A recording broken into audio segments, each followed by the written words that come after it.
Hello, and welcome to the Roughneck Minute, a Movies by Minute podcast where we go over the movie Starship Troopers 1 minute at a time. I'm your host, Johan. And I'm your other host, Matthew. And we are now at minute 99, where we're getting close to those triple digits. Oh, man. All right, so this movie, or this minute, begins with a continued view of the ships getting ready for an operation, and it ends with Johnny in the middle of Diz's eulogy. Man, from last week, last week, where it was like a depressing week, continuing on. Yeah, but also in this episode, we do have a hidden minute. This is one of the last deleted scenes. Yes, it is. That's right. I forgot about the deleted scenes. I was actually thinking about this today, before we were recording, yeah. It shows a little bit more of stuff they cut out of Carmen's attitude, which is just really weird in this one. Yeah, right? So it obviously, so the minute comes in like, because I'm already at 38:29 and it begins the burial detail. The rest of the prior minutes is them kind of navigating through the ships, but the deleted scene is in between there, so we can just cut to that at that point. I do want to say before we do that, I need to shout out whoever did the practical effects for the ships. They look amazing. Yeah, absolutely. I love these hero ships, and these ships aren't that big either. They're maybe about 6 to 7 inches long. Yeah, I'm wondering if this is a CG skyhook going through models.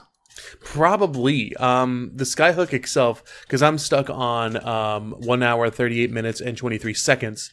And the skyhook, you can definitely see a bit of post-processing around it. So it probably is a model skyhook superimposed onto like this particular scene as well, too. So it is probably a model, but just computer generated in.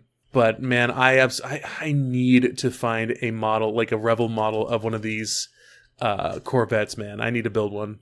Yeah, because the only reason why I think that the Corvettes are models is because the burners on them don't move like the skyhook does. Mm-hmm. They just have that faint pale glow.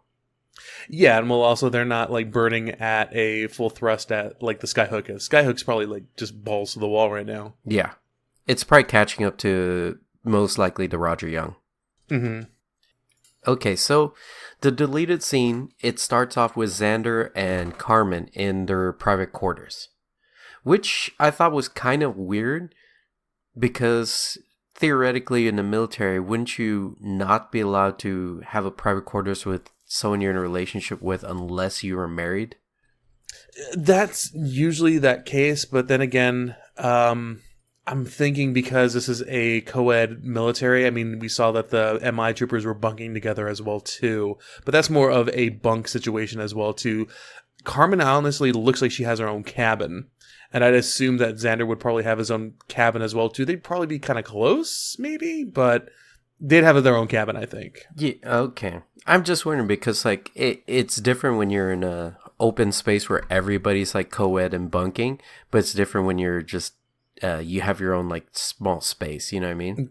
Yeah. Because remember, Johnny did get kind of quote unquote reprimanded when Rashek was like, "Who is that? Or who's here with you?"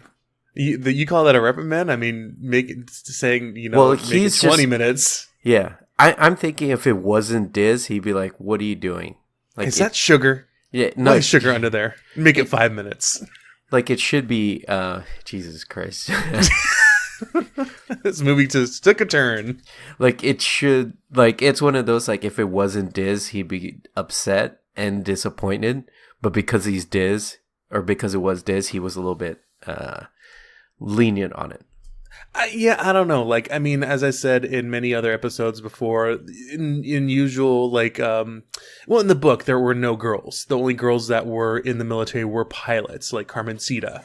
And they were hardly ever seen.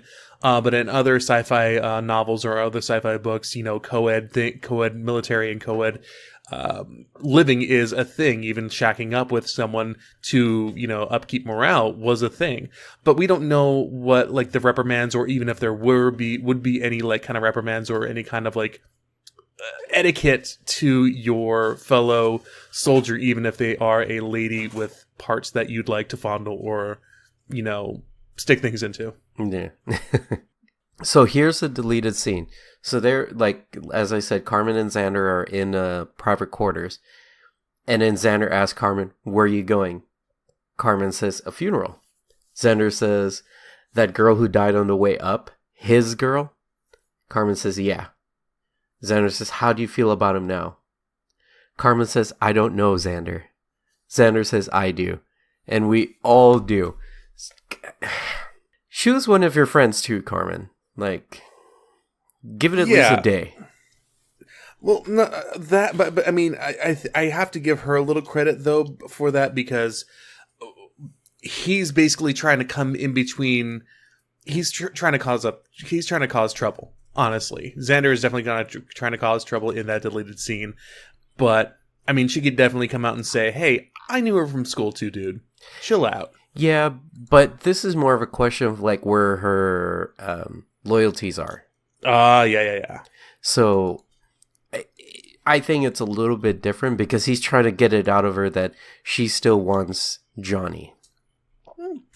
Probably. I mean, she kind of had the eyes. I mean, this is an ongoing thing, but she kind of has eyes whenever I see a good-looking wrestler come on screen. She's like, whoa. Like I'm pretty sure, post high school Johnny, right before he goes off to boot camp, isn't as attractive as I just had the S kicked out of me on Planet P. Most of my troopers died, and I'm now acting Sergeant Johnny. Yeah, but this is Carmen we're talking about. Exactly. So, she probably is kind of a daddy's girl kind of thing. Authority probably gets her going. And a military man who's, seen some stuff probably gets her going too. Yeah, so that's why Xander's kind of questioning it. Like, oh, this like Johnny looks or sounds a lot like her dad right now. And also, I mean, Johnny had little to no reaction to seeing Carmen. He was like, "Yeah, you know what? My troopers are dead. I don't, I know you thought I was dead, but most of my troopers actually are. Come on, get us out of here." Yeah, which is the right frame of mind to have at this point. Oh God, thank goodness. So that if I'm not mistaken, that is the last deleted scene that was removed. That's the ones that we can find anyway. Yeah.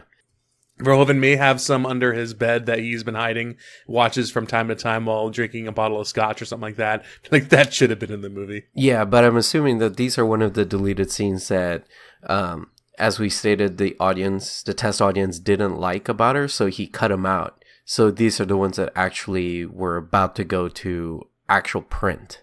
Mm-hmm. So... Yeah, because she's putting on makeup, and everything like that. It's all, there's no storyboard intersection. All the CG and lighting is there. It's perfectly fine. It was just cut out of the final film. Yeah. So it's just a rightful thing to, I guess, remove it because it does paint her in a bad light. Because it's like you're in the quarters with your boyfriend or whatever. Your friend just died. And you're going to go back to pining over Johnny. It does not look good for Carmen. No, it really doesn't. So, we go into the burial detail. It only goes, we're only going to be able to talk about half of it. In fact, like the first few lines. Mm-hmm. The deleted, in the script itself, there's this, it's completely different. But it's a little bit...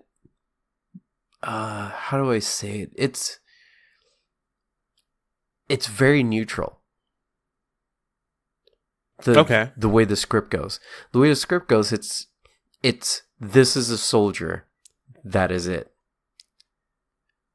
Whereas it's just weird that it's like there's no real emotion because it's just weird because you can tell like in this scene like Johnny's about to break.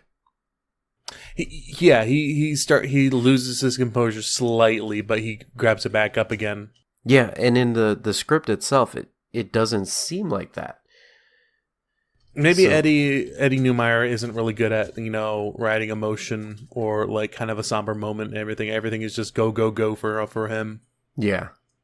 So I don't know. That not saying anything bad about Eddie Newmeyer, but I don't know. Like if it's not like again, the script got like maybe that script part got like passed around a little bit, and they were like, well, we don't know what to do with during this thing. It's a funeral. I mean, the only funeral I know of is 4 weddings and a funeral. yeah. So I don't know. It's really weird to, because we've been seeing how sometimes like, oh man, the script was better. Oh man, the script was better. This should have been it. And then this one's like, this was the right change to make. Yeah. So I'll go over the script, what it has now, and we'll only go over what's actually spoken in the actual movie at this point. Mm-hmm. So in the script, all right, so we're inside the Roger Young. This is a gunnery deck. Carmen enters as Johnny is already speaking. Dizzy's laid on to dress gray like she is in the script, and the surviving roughnecks have gathered to pay final respects.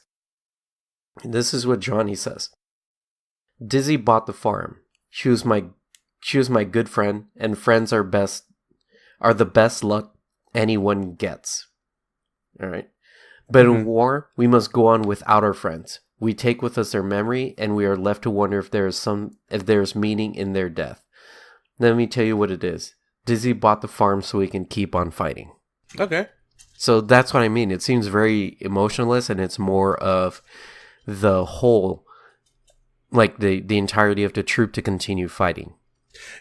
Yeah, and that's the thing too, because in the book, Dizzy dying wasn't, a major thing. It was the very first, chapter of the book, and it was just that, yeah, Dizzy bought the farm.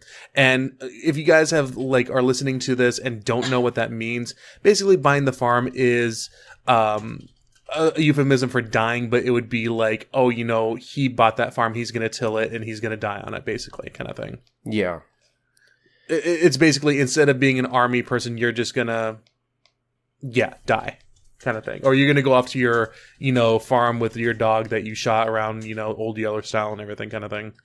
Their version of heaven, the end of a warrior's, life is tilling his own land kind of thing. No more fighting, only this left. Yeah. So it's kind of like a retirement, quote unquote. Exactly. So we actually see a different flag here. It's never been the blue and the green, correct? No. It actually was when they were. This is actually the official flag of the Federation. Oh, okay. They have that when they're. How could it be their official flag? They're the only ones that come up with them. What do you mean? Like if I go like, this is Johann's voice. This is also Johann's voice. But this is Johann's official voice. It's like, no, they all came from the same person. How could this be the official flag? Okay. What I mean is, this is the official flag of the Federation, because there's another flag that is usually used by the MI, and that's like the red and yellow version. Okay, so this is like the nation's type flag, or like the collective federation. Exactly, yeah. Okay. So like when they were doing their oath for the Federation, signing up for the cause and everything, right behind them was a couple flags with blue and green. Okay, I may have missed that then, but it's okay. a very quick scene, but yeah. Okay, it's just real weird to say that this is the official flag. But you know what I mean, though. No, I get you. All right. So here's kind of like what Johnny says, which is it's not as cold as what's in the script, but it's still in a way kind of cold. Like I think he's trying to still maintain decorum because he knows his rank. Mm-hmm. And it's that common question that we've always heard on what is the difference between a citizen and a civilian? Well, I can tell you that right now, especially because Johnny actually says it. Yeah. He says a citizen has the courage, and I love the way he says it, the courage. Okay, yeah, see, that's what I was trying to get to, is the way he says it, it's not necessarily himself that he's talking about, it's like he's talking about the people that passed.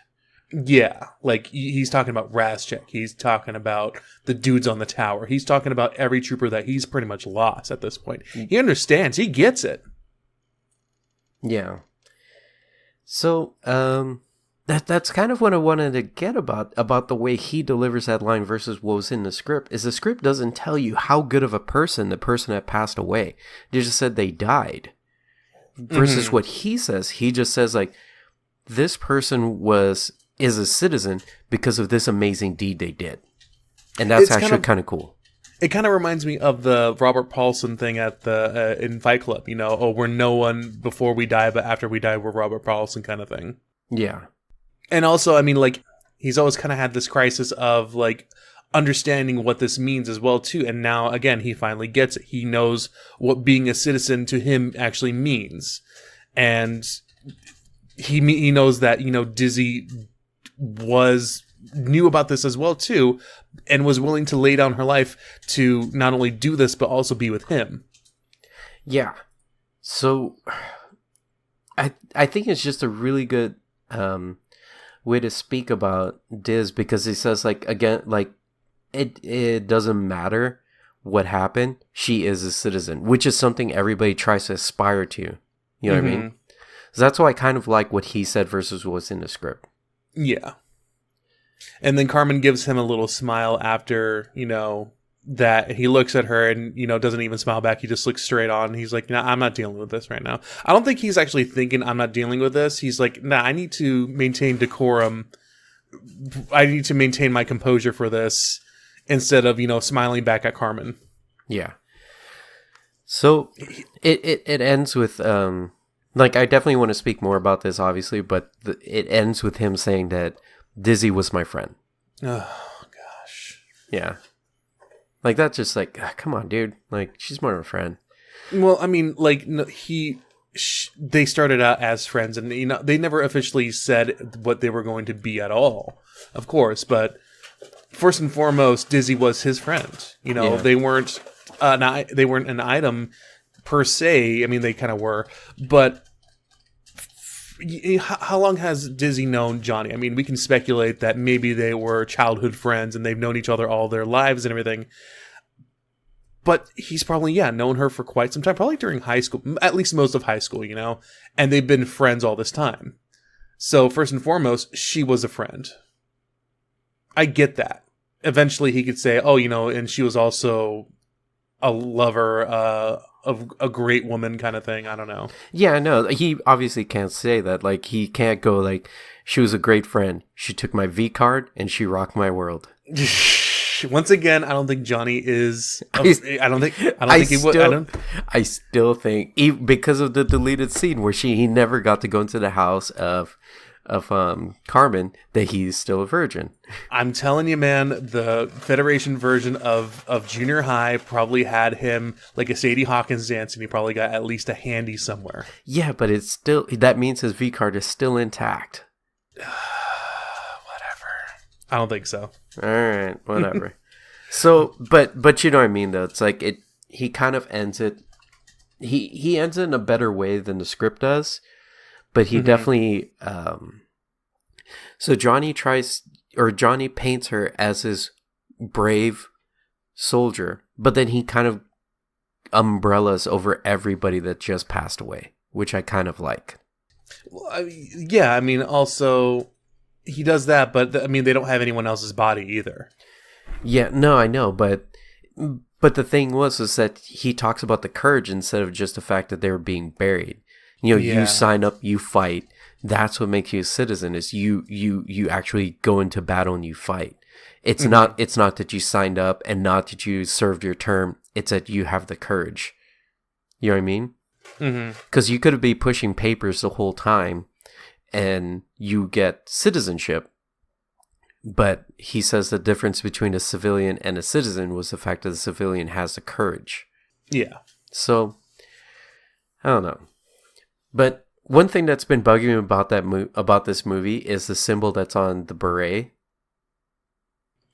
I've always been wondering, like, why does it look so familiar? And I keep referencing to something that looks like it, but I can't quite make it out. And it just hit me. Shadaloo from Street Fighter. It's the same. It's like looks like the symbol on M Bison's like his hat, and I'm just like, god dang it, that's where it's wrong. That's what's been bugging me all this time. Like instead of the sword, it's a skull. Like that's like the biggest difference. But that's hilarious too, because I was just looking at a high def version or a high def image of the M Bison buck, the $100 buck. Yeah.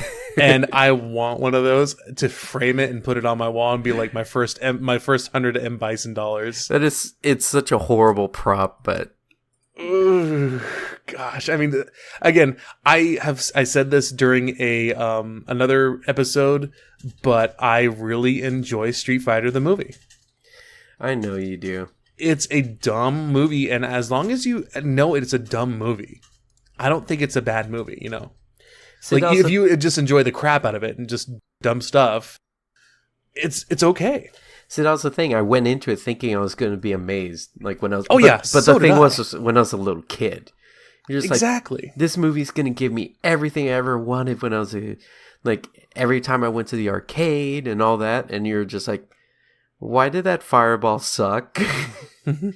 Why is Dulcine like a really meek looking, scientist? Why is Blanca this like really wispy haired, Puerto Rican guy? Not even Puerto Rican, Brazilian dude. Why is Sagat like kind of chunky? Why doesn't he take his shirt off? Yeah. Vega's okay. Balrog was okay, but he didn't do much. No, he didn't do anything. But it also didn't make sense that he was... Well, all right. The movie just didn't make sense. Why does Guile have an Austrian accent if he's American? Yeah. Why is GJ a bad guy? I thought GJ was going to be a good guy. Even Blanco was just weird because he was Charlie. Yeah. Charlie Blanca. Anyways. Yeah. Then the real Charlie came out, and it was much better. Yeah. So, anyways, we're at that end. Do you have anything else you want to add here, Matt? Nope. Just that I really love the fleet uniforms, the dress uniforms for them, the black slacks and the gray tops. I don't know why, but it looks really good on the girls. Yeah. The dudes, it looks okay on, but the girls, I don't know why, but it looks especially good. It looks more formal on a dude, but on the women, it looks pretty. Nice silhouette. Yeah, I mean, it's like when I have like boxer briefs on, like they're like cool, they look good. But when a girl wears like boy shorts, like they're the same exact cut, same exact length, and like they look super hot. It's the same thing. Like it looks okay on a dude, but for some reason on women, they just make it look better. Yeah. All right. So where can they find you, Matt?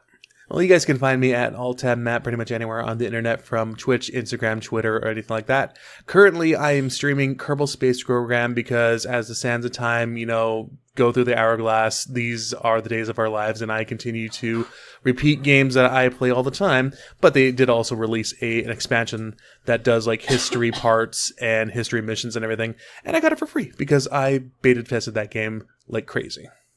Oh, cool. So... you can find me on Twitch and Instagram at JDASHD26. You can also find me on Twitter at OMGIt'sJohan. Currently, I'm still streaming Monster Hunter World, where I've just been farming like a madman, because it seems like every 2 or 3 weeks they launch a new event, so you can farm more stuff. So apparently there's a new Ken outfit that's coming out as well, because they just had a Ryu. It never ends. Oh, that's the best part about Monster Hunter. It never ends. Yep. And you can also follow us on iTunes, Google Play, Stitcher, and Podcast Addict. Please like and subscribe. You can also visit our website at roughneckminute.podbean.com for show notes and back episodes. You can follow us on Twitter at roughneckmin, that's MIN. And if you'd like to continue the conversation on Facebook group, it's the Roughneck Minute Billet, Billet. We would like to hear some examples of what guys do that are normal, but women are just somehow better at it. I don't know. Twitch streaming. Yeah. I suck. And my friend Rosie, who's actually streaming right now, is good. Yeah. But she doesn't show her cleavage. Good on her. Yeah, I know. I had a friend, she was Twitch streaming, what was that farming game, that farming sim game that you got me into? Oh, Stardew Valley. Yeah, Stardew Valley. I Twitch streamed Stardew Valley.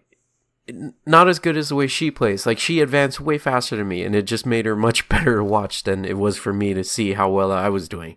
Well, you either need to be compelling or have an awesome set of boobies. No, she was talking about chicken nuggets. No, I mean you. Oh, yeah.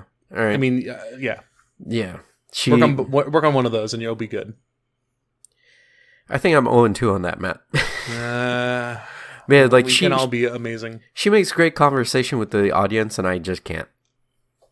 Well, we would need an audience to, have a great conversation with them too. No, but like she knows how to just talk, and it's engaging and kind of funny to listen. Like, just out of nowhere, whereas we actually have to have content. Yeah. Yeah. Well, who runs the world? Yeah, women. Yeah. All right. So I've been your host, Johan. And I've been your host, Matthew. And we'll see you on the Bounce Troopers.